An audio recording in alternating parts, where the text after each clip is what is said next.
šodien iemācīsimies, tad, kas ir redukcijas formulas. Un es gribēju sākt ar šo stundu ar tādu citātu no ekonomikas skaidrošās vārnīcas, kur ir paskaidrots, ko tad nozīmē reducēt vai redukcija. Un tas ir tad, kad jūs sarežģītu darbu aizstājat vai izsakat ar vienkāršu darbu. Un izrādās, redukcijai vēl ir daudz citas nozīmes arī citās jomās, ne tikai ekonomikā un matemātikā. Bet visur vienojošais ir tas, ka redukcija nozīmē kaut ko sarežģītu, izdarīt vienkāršāk. Un tagad pastāstīšu par to, kas tad ir tas sarežģītais. Nosacīt sarežģītais būtu pamēģināt iegaumēt visu šo lielo tabulu no galvas. Teorētiski šeit rekur ir apkopotas pilnīgi visas redukcijas formulas. Un no vienas puses jūs varat vienkārši mēģināt iegaumēt šo tabulu. No otras izrādās, ka man ir jāiegaumē tikai 2 ļoti vienkārši soļi. Tas būs algoritms, kas sastāvēs no tikai 2 soļiem. Un šos soļus mēs šodien tad iemācīsimies stundām. Un tad jūs varēsiet jebkuru no šīm formulām izsacināt paši, un tad jums nebūs šī visa tabula jāmācās no galvas. Tad tāds ir stundas mērķis šodien, kā šo sarežģīto darbu, visu šo tabulu aizstāt ar kaut ko ļoti, ļoti vienkāršu ar redukcijas algoritmu. Un mēs sāksim ar 3 tādiem pamošanās uzdevumiem. Pirmais no tiem jau ir redzams uz ekrāna. Nevar redzēt pirmajā kvadrantā, manuprāt, šķiet. Ka pirmajā kvadrantā nevarēs redzēt tādu leņķi, ja? Jā. Es jau pilnīgi piekrītu, ka tiešām šie leņķi pi kā dalīts ar 2 nebūs kvadrantos, bet viņi būs starp kvadrantiem, uz robežām. Un pieņemsim, ja Z ir veseli skaitļi, vai ne? Es ceru, ka visi zina, ka veselo skaitļu pieraksts ir kāds. Nosauciet, kā tad pieraksta veselo skaitļu kopu. Es varētu iesākt, jūs man pasakiet, kas vēl trūkst. Pieņemsim, visi naturāli skaitļi ir veseli skaitļi. 1, 2, 3 un tā tālāk uz bezgalību. Kam es te esmu rezervējis vietu? Mīnusiem. Mīnusiem, jā, negatīviem skaitļiem, vai ne, tikai veseliem pretējiem skaitļiem. Ok, un vēl pa vidu man šķiet, ka Marko teica vēl kaut ko. 0. 0, jā, tieši tā, arī 0 ir vesels skaitlis. 0. Ja jūs ievietojat kā vietā, piemēram 0, mēs varētu sākt kaut vai ar 0. Kādu tad pagriezienu leņķi jūs dabūjat? Pīrais 0 dalīts ar 2. Tas ir? 0. Tas ir 0, paldies, Jāni. Patiešām, kur ir 0, ņemot vairāk tie radiāni, tad es te nelikšu klāt grādu zīmi. Nākamais tagad, kā vietā, tagad likšu nevairs 0, bet iesim uz priekšu 1. Pīrais 1 tāds ar 2. Kur tādu pagriezienu var redzēt? 90 grādi. 90 grādi, jā, starp 1 un 2 kvadrantu, tur, kur ir vienanieks uz sinus as, tad šajā te vietā ir pīdolīts ar 2. Un visi šie leņķi mums šodien būs ļoti, ļoti vajadzīgi šajā stundā. Ejam tālāk. Tagad viennieku vietā tagad būs 2. Vēl nākamais veselais skaitlis. Nu, tad tagad mēs dabūjam, sakiet? 180. Jā, un kur tad atrodas 180 grādi?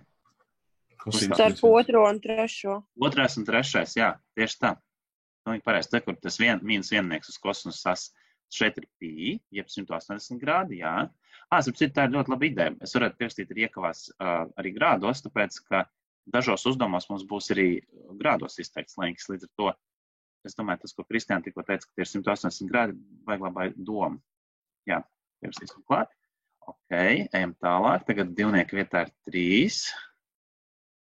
Tas ir kurš leņķis? Starp 3 un 4. 3 un 4 kvadrantu, pilnīgi pareizi. Tur, kur sinus ir -1, tad 3 pi dalīts ar 2, un varbūt kāds var pateikt, cik grādos tas ir liels leņķis. Tie ir 270. Jā, Stefan, pilnīgi pareizi. Tie patiešām ir 270 grādi, ik pa 90 grādiem, vai ne?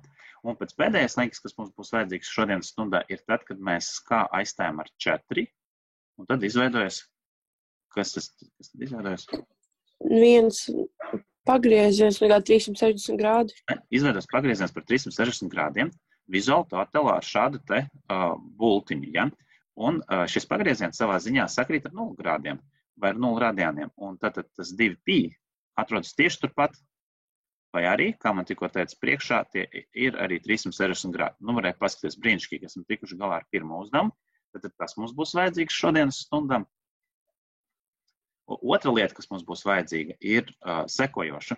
jums būs jāmāk noteikt zīmes plus vai mīnus. Tad par šīm 4 funkcijām, par šīm 4 skaitļiem nosakiet izmantojot vienības riņķi, bet to vērtības ir pozitīvas vai negatīvas.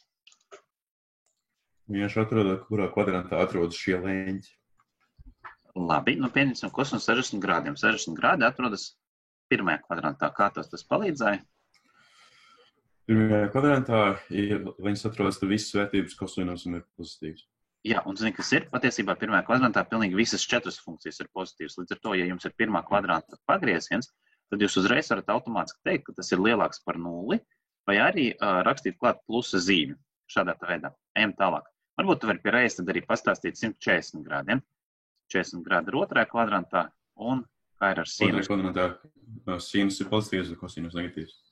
Tieši tā, tad šeit, kur ir projekcija uz sinus asi, varam redzēt, ka ir virs 0, tad sinus ir pozitīvs, tu pie reizes arī pastāstīji to, ka kosinus vērtība otrajā kvadrantā savukārt ir negatīva. Ļoti labi, tad te man būtu jāliek mazāks par 0, un zīmē ir negatīva. Tagad stāsti par tangensu. Ar tangensu ir mazliet sarežģītāk. Tie sinus un pozitīvs bija. Pozitīvs, jā, paldies. Es jau nokļūdījos.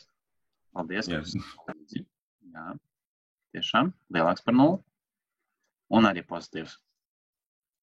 Ok, tad tagad pastāst par tangens 290 grādiem. Tagad mēs esam jau 4. kvadrantā, 290 grādi atrodas kaut kur šeit. Kāda tad būs zīme? Negatīvs, mīnus. Mīnus, jā. Un, Kristiāna, labi, tad dosim vārdu tev. Tad kā tad nosaka to, kas ir negatīvs? Ko dara? Jo, ja novilkt palīgu līniju no tās tangens asis uz sinusu asi, tad būtu negatīva vērtība. Jā, es to piekrītu, tāpat kā to projekciju velk mazliet citādāk. Viņu velk no centra. Varbūt tu to arī bija domājusi. Tā kā no centra. Jā, tā kā, jā. 50 grādiem. Un tad skatās, kur šis staršs krusto tangens asi. Manuprāt, diezgan acīm redzēt to, ka tas krustpunkts atrodas negatīvajā daļā, zem 0. Tātad šeit ir mazāks par 0. Jāpasko līdz tam, ko es rakstu, tad laikam, ka pareizi. Un tagad pēdējais palika, varbūt, Kristiāna, tu arī pierēs var izstāstīt kotangens 200 grādiem. 200 grādi mums atrodas kaut kur šeit. Arī negatīvs, tāpēc, ka ir zem 0. Ok, taču mums vajag nolasīt uz kotangens līnijas. Tādēļ vilksim tagad palīgu līniju. No 200 grādiem valkam caur 0. Un turpinam tālāk, kamēr šī... Nē, pozitīvs, jā, pozitīvs. Jā. Tieši tā, kamēr tā palīga līnija krusto kotangens līnija man atrodas rekurs šeit. Pagarināšu tos priekšu. Tad, manuprāt, var redzēt, ka ir pozitīvā daļā. Tad lielāks par 0. Jeb pozitīvs. Ok, tad tā būs otra svarīga lieta, kas būs mums vajadzīga šodienas stundā. Un pēdējā trešā lieta ir šāda. Jums vajadzēs noteikt tagad izteiksmes zīmi, tikai pateikt, vai tas ir plus vai mīnus. Ja ir dots, ka alfa ir šaurs leņķis. Varbūt pirmo mēs varētu atrisināt kopā, un pārējos tad jūs padomātu paši. Sinus 180 grādiem. 180 grādi atrodas šeit, mēs to jau šodien apspriedām. Un man tagad ir jānosaka, cik ir sinus 180 grādiem. Sinus as ir šī līnija. Kas tad ir jādara? 0, jā, Daniela, pilnīgi pareizi. Kā varētu zināt, ka šis ir 0? Jo tā vērtība uz sinus as ir 0.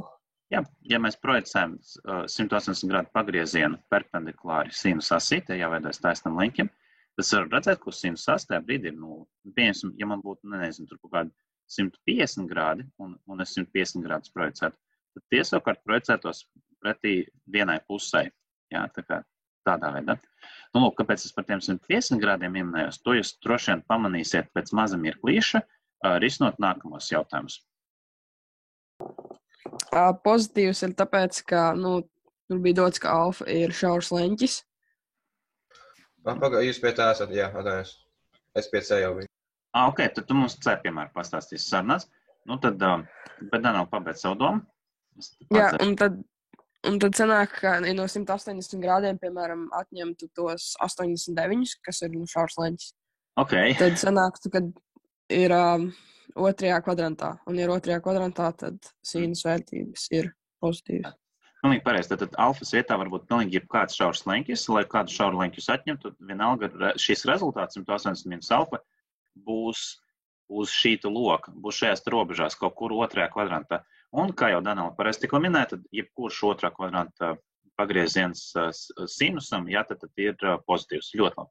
Un tad, Marko, tu varētu pastāstīt, kādēļ C piemērs patiešām ir negatīvs. Jā, tu ir pilnīgi taisnība.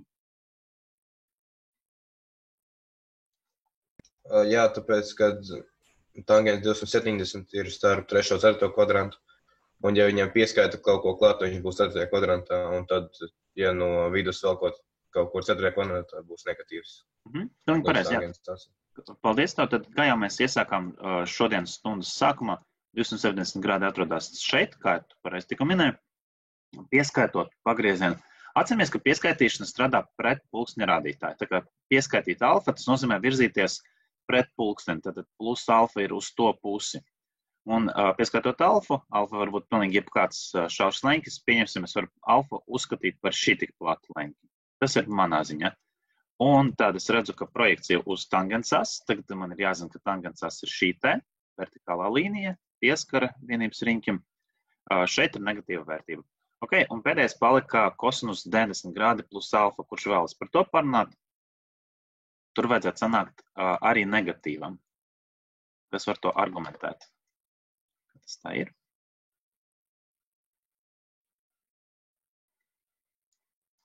$90 grādi ir te.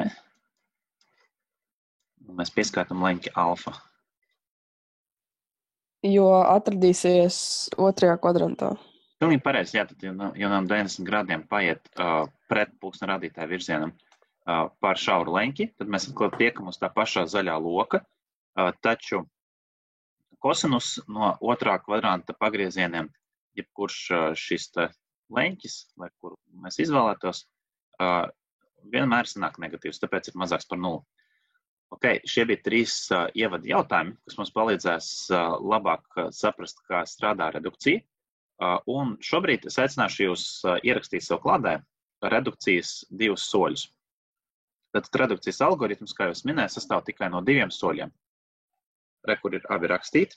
Un šobrīd norakstam abus savu klādē un pēc maza mirkļa paskaidrošu, ko tie visi nozīmē. Tad no algoritma var redzēt, ka kopumā mums būs jāveic 2 lietas. Pirmo mēs tikko atkārtojam. Tas ir, būs jānosaka zīme dotajai funkcijai, kā tā būs dota. Pēc vienības riņķa vajadzēs pateikt, ka tā ir plus vai mīnus. Un tāda būs zīme arī atbildē. Kā arī pēc tā, kāds tieši leņķis būs lietots iekavās, mums būs jānosaka, vai mēs mainīsim nosaukumu vai ne. Nosaukumu nemainīsim, nosaukums paliks tāds pats, kur zaļā krāsā, ja leņķis būs pi dalīts ar pi vai 2pi. Un kā var atcerēties, kad nosaukumu maina un kad nemaina? Iedomājieties, ka jūsu degungals, tagad iedomājieties, ka jūs savu degungalu esat pielikuši klāt pie šīs x-as, tur, kur atrodas leņķis pi un 2pi. Un ka jūs ar degunu no šīta centriņa ejiet pa šo x-as. Rezultātā jums vajadzētu sanākt tādam galvas žestam, kas idejiski, ja jūs tā virzaties uz turieni pa kreisi un pa labi ar degungalu. Vajadzētu sanākt galvas kustībai, kas simbolizē nē. Un kas tas par nē? Nē nozīmē nē. Nosaukums nav jāmaina. Nemainās. Un otrādāk, ja jūs savukārt tagad pieliekat degungalu pie tā y-kas, tur, kur ir leņķis pi dalīts ar 2 un 3 pi dalīts ar 2. Un tagad ejiet līdzi degungalu šai y-kasī. Tas, ko jūs redzat, ka uz y-kas sanāk tāda galvas kustība, kuru parasti ir pieņemts apzīmēt kā jā. Ir dažas valstis, kurās tas strādā otrādāk. Bet vismaz Latvijā ir tā, ka šī galvas kustība apzīmē jā. Un ko nozīmē jā?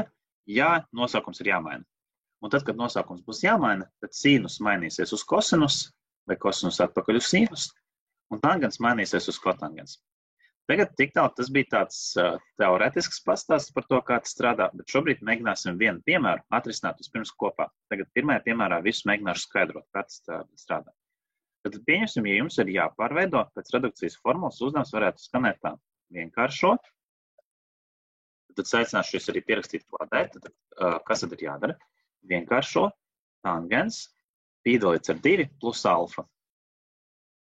Šādu izteiksmi vienkāršo, ja? Un kā tas ir jādara? Un rekur man ir uzrakstīti abi soļi. 2 soļi ir jāizpildā šajā te redukcijā. Pirmais ir nosaka tangens pīdalīts ar 2 plus alfa zīmi. Nosaka sākotnējās funkcijas zīmi. Ot, kā viņa ir dota šobrīd, vajag noteikt zīmi. Pīdalīts ar 2 plus alfa, rekur man ir iezīmēts. Šeit ir domāts tā, ka šī tik tālu. Šis zaļais loks ir pīdalīts ar 2. Melnais loks ir alfa, tas ir tas šaurais leņķis. Parasti, ja uzdomā nekas nav pateikts, tad ar leņķi alfa saprot, ka tas ir šauras leņķis. Un tagad man ir jānosaka, kāda ir šim pagriezienam tangens zīme. Vai tā ir plusa zīme vai mīnusa zīme? Plus vai mīnus? Ko jūs teiktu? Mīnus, jā. Pilnīgi pareizi, jā. Kristiāna, pasaki vēlreiz? Nē, man likās, ka ir plus, bet nē. Man likās, ka ir plus. Patiesībā ir mīnus. Mēģināsim to tūdaļ pat arī parādīt. Tātad, lai to noteiktu, es ieteiktu jums visu laiku par rokai turēt vienības riņķi. Un uz tangens asas man tagad ir jāparāda, kur projicējas šis pagrieziens pīdalīts ar 2 plus alfa. Nu, paskaties, no šī punkta, velku caur centru. Okay. Un aizvelku tik tālu, lai krusto tangens asa. Kurā tad daļai krustojas šī palīglīnija ar tangens asa? Es teiktu, ka šis punkts ir drīzāk negatīvai daļā. Tad man ir jāizvēlās plus vai mīnus. Un šoreiz sanāca tā, ka ir mīnus. Tātad es jau varu rakstīt, ka tangens pīdalīts ar 2 plus alfa. Es rakstīšu atbildi kaut kur te lejā sarunāts. Kaut kur šeit. Tangens pīdalīts ar 2 plus alfa ir vienāds. Mēs tikko noskaidrojam, ka atbildē būs mīnusa zīme. Tagad man ir jānoskaidro, vai nosaukumu mainīt vai nemainīt. Un tagad kurš atcerās? Pīdalīts ar 2. Tas bija uz tās asas, kur bija jāmaina nosaukums vai nav jāmaina nosaukums? Tur, kur jāmaina. Jāmaina. Tad pēc šī leņķa nosaka beigu funkcijas nosaukumu. Mēs skatāmies, ka pēc šī tāda leņķa, ka ir jāmaina. Tātad pierakstīšu klāt pirmajam. Pēc tam mēs tik sīki to nerakstīsim. Tad jau jūs zināsiet, kā tas strādā, un vienkārši izdarīsiet un viss. Un jāreiz jāmaina, uz ko mainījās tangens. Tangens mainīja uz kotangens. Un viss. Un tad raksta tā, kotangens alfa. Un šeit vairs nekādas, šeit starp kotangens un alfa, šajā vietā nekādas pašdarbības vairs, ja? Tad tur vairs nekas nav jāskatās. Šī plusa zīme vai, ja piemēram, būtu mīnusa zīme, ja? Mēs neko vairs te nemainam. Tātad te ir vienkārši funkcija un uzreiz leņķis. Tas starpā, lūk, šajā vietiņā nekam nevajadzētu vairs atrasties. Tas ir ļoti svarīgi. Tagad otru piemēru jūs jau mēģināsiet man stāstīt paši. Tātad otrs piemērs izskatās šādi. Kurš piesakās pastāstīt?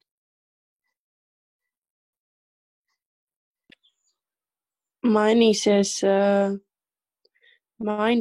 šitā te uz sīnusu. Jā, mainīsies funkcijas nosaukums. Ņemot vairāk, ka leņķis atrodās uz Y as, 3 pīdalīts ar 2. Te, kur ir 3 pīdalīts ar 2, tas bija leņķis, kurš ir klāt pie asus, kurš rakstīts nosaukums, mainās. Un es ceru, ka jums tas ir arī jūsu kladē. Tātad jāmaina. Ļoti labi. Jāmaina no kosinus uz sinus. Bet zini, kas ir? Drošības labad es aicinātu jūs ievērot šo secību, lai nerastos kļūdas. Pirmkārt, nosakiet zīmi. Okay? Vispirms nosakiet zīmi, jo no šejienes ļoti bieži skolēniem rodas visu kaut kādas kļūdas. Tātad tas ir labi, noteikts, ka ir jāmaina labi, paturēsim to prātā, taču sāksim ar zīmi vispirms. Tad zīme būs plus vai mīnus. Tas man vispirms ir jānosaka. Un kurš kvadrants tas ir? 3 pīdalīts ar 2 mīnus alfa. Trešajā kvadrantā, vai ne? Viss piekrīt, ka tas ir 3. kvadrants. Jā, jo tā kā iet uz tā atpakaļ. Iet uz atpakaļ, tā kā papulkstenim. Un ja mēs paņemam, es paņemšu no iepriekšējā zīmējuma, tur gan mums tas pagrieziens būs nevisai tas pats. Tas nekas. Rekur ir 3 pīdalīts ar 2. Ja mēs no šeit paejam atpakaļ par alfa, par šauru leņķi, tad mēs tagad atrodamies šeit kaut kur. Un šis gabaliņš būs šis mīnus alfa, ja? Alfa.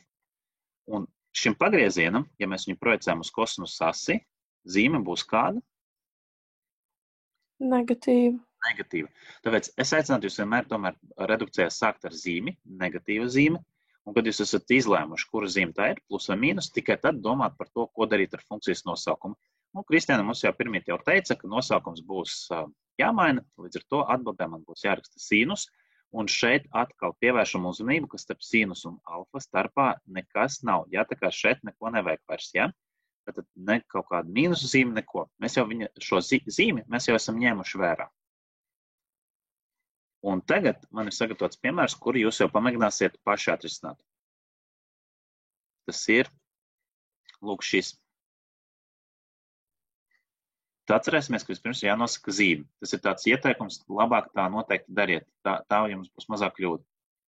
Un 2pi plus alfa pagriezienam vajadzētu principā atrasties pirmajā kvadrantā. Vai jūs arī tiekat pie tā, ka tas tā ir? Vai tomēr šis ir jāpaskatro sīkāk? Nē. Nevajag skaidrot sīkāk. Ok. Un tad, ja tas ir pirmais kvadrants, tad tangens vērtība pirmā. Bet tā kā pieņemsim, vienmēr būs tā, kad būs tā kā jāpieskaita vai jāatņem šaurais leņķis? Jā, tieši tā. Pieņem, ka tas ir šaurs leņķis. Jā, pareizi. Ja domājies, ja tu ņemtu platu leņķi, tad jau tas uzreiz zīme mainītu, tad uzreiz būtu mīnusā. Nu, lūk, kā jau mēs stundas sākumā minējām, tad pirmajā kvadrantā pilnīgi visas funkcijas ir pozitīvas, un to var, manuprāt, labi redzēt šeit. Ja to pagriezienu pagarina, tā, lai tas krusto šo tangens asi, kur oranžā krāsā man ir tangens asi. Tad pirmkārt, lūdzu, nosikiet zīmi, un šoreiz tā zīme tomēr ir plus. Un tad, bija jautājums par to, kā nosaka, vai zīmi, vai nosaukumu mainīt vai nemainīt. Un redzi, tajā situācijā nemainīsies. Nemainīsies. Kristiāns stāsta, pēc? Tāpēc, kad mums bija dots, ka ir 2pi, un tad, kad ir pi vai 2pi, tad nosaukums nemainās. Jā, pilnīgi pareizi. Kur ir pēc šī leņķa, kas rakstīts iekavās redukcijas formulā, un pēc šīs schēmas, kur pi vai 2pi, nosaukums nemainās tādā gadījumā. Un rezultātā mēs tiekam pie tā, ka atbilde ir joprojām tas pats tangens. Tad nosaukums nav mainījies, tangens alfa. Turpretī, ja piemēram man būtu tangens joprojām, ja, bet šoreiz es ņemtu, pieņemsim, iekavās, kaut vai 3pi dalīts ar 2, un no tā visa, pieņemsim, atņemtu leņķi alfa. Pamēģiniet tagad šādu piemēru atrisināt. Pozitīvs ir tādēļ, ka trešajā kvadrantā atliek tā kā to punktu, kur ir tas šaurais leņķis sanāk. Un tad tā kā velk to līniju līdz kotangens asī, un tas šķērso pozitīvo. Vienīgi līdz tangens asī droši vien domāju. Jā. Ja? Jā. Šajā vietā, šeit varbūt, ja kādam nav radies tāds priekšstats par to, kas tas par pagriezienu, tad pierakstiet lūdzu klāt, lai jums būtu redzams, ka tas ir 3pi dots ar 2 mīnus alfa. Mēs no šīta leņķa esam atņemuši alfa, esam nonākuši šajā vietā. Projicējot, tā kā Kristiāna teica, mēs dabūjam, te nevar redzēt tur aiz ekrāna, tur uz augšu aiziet, bet tur ir pozitīvs skaitlis noteikti plusā, un tad tu teici, ka mainīsies nosaukums. Kādēļ? Tādēļ, kad ir 3pi dalīts uz 2. Jā, un tad, kad mums ir dalīts ar 2, pievērs uzmanību, rekur, dalīts ar 2 ir šeit, un dalīts ar 2 ir arī tur. Tur, kur ir dalīšana ar 2, tam pi, tur nosaukums ir jāmaina. Tur, kur ir vesels skaitlis, tur nosaukums paliek tāds pats, nemainās. Tad šeit man ir jāmaina nosaukums, šoreiz tas būs kotangens alfa. Tagad mums ir brītiņš laika, lai jūs tagad jau patstāvīgi patronētos šīs redukcijas formulas lietot. Un esmu sagatavojis dažus piemēriņus, kurus tiesa gan šeit tagad ir rakstīti ar grādiem, bet tas nekas, jūs saprotat, ka 90 grādi ir vienkārši pīdalīts ar 2. Un došu jums pāris minūtes laika šos 5 piemērus atrisināt. Labi, un tagad man ir piedāvājums salīdzināt pirmos 4 piemērus, kuros ir vienkārši standartā jāpielieto redukcijas formulas. Piemēram, kosinus 90 grādiem minus alfa, ņemot vērā, ka tas ir pirmā kvadranta leņķis, 90 grādi minus alfa ir pirmā kvadrantā. Jā, rezultāts būs plus, pilnīgi pareizi. Un tā kā ir 90 grādi, tad nosaukums mainās uz sinus, pilnīgi pareizi, un tad ir plus sinus alfa. Es pat tā speciāli uzsveru, kur plus, lai nav pārpratumi. Nu, tad stāstiet B piemēru. Tad B piemēram mīnus sinus alfa. Mīnus sinus alfa, tāpēc, ka nosaukums nemainās 180 grādu leņķis. Tāpēc, ka tas ir vienkārši pi. Jā, jo tas ir vienkārši pi. Un otrkārt, tāpēc, ka šis ir trešais kvadrants, tur, kur sinus ir negatīvs. Ejam tālāk, šeit. Mīnus, un nosaukums mainās. Ir 200, vai ne? Kotangents alfa, pilnīgi pareizi. Nu, un tad vēl D piemērs. Mīnusā, jā, 360 grādu mīnus alfa, tas ir... Jā, kotangents. Jā, mīnus kotangents alfa. Ļoti labi. Un tad par pēdējo rekordu Gustavs ierosināja, ka tas varētu būt mīnus kosinus. Arī mīnus, ja? Nu, lūk. Un zini, kas ir? Jā, patiesībā, Marko, pastāst, kā tu darīši to, kā to šo pildīji? Es pieņēmu, ka tas A ir pirmajā kvadrantā, ieņem nekas no priekšā, un atņemot 90 grādus, viņš sanāk 4. kvadrantā. Ļoti tāda viltīga loma. Jā, man neiedomājos, bet, ja tu tā pasaki, tad jā. Tad tiešām, ja šauram leņķi, iedomāsimies, ka šis ir šaurs leņķis alfa, ja no tā atņem 90 grādu leņķi, mēs nonākam 4. kvadrantā. Tiešām, tā ir gudra doma, jā. Un tad mēs zinām, ka 4. kvadrantā sinus ir negatīvs, un tad tu dabū mīnusā, un tad pateicoties 90 grādiem ir jāmaina nosaukums, vai ne? Uz kosinus alfa. Ļoti labi. Zini, kas ir? Es par to neiedomājos. Man bija cita doma. Tas būs arī pēdējais komentārs šai stundai. Man doma bija tāda. Atcerēties no 10. klases šādu te likumu. Kosinus ir vienīgā trigonometriskā pāra funkcija. Proti, kosinusam mīnus zīme iekavās neko nemaina. Tas ir tas pats, kas kosinus x. Savukārt, sinusam, paskaties te rekur augšā, sinusam mīnusa zīmi var vienkārši iznest pirms iekavām. Tā drīkst rīkoties. Tādējādi, vēl viena alternatīva. Viens ir tas, ko es tikko kā Marko risināju šo piemēru, jūs visi dzirdētu. Otra alternatīva ir tāda, ka jūs varat no šita piemēra, sinus alfa mīnus 90 grādi, pirms iekavām iznest mīnusa zīmi. Un pirms sinus arī. Tā kā mīnus pa priekšu būs. Un tad man sanāks, ka tas ir kaut kas tāds mīnus ir priekšā, tad ir sinus vēl pagaidām, jā. Un tad iekavās, visas zīmes mainīsies uz pretējām, tāpēc es varu rakstīt otrādā. 90 grādi mīnus alfa. Un tagad šis te kļūst par tādu ļoti vienkāršu standarta piemēru, kuru jūs jau visi mākat atrisināt.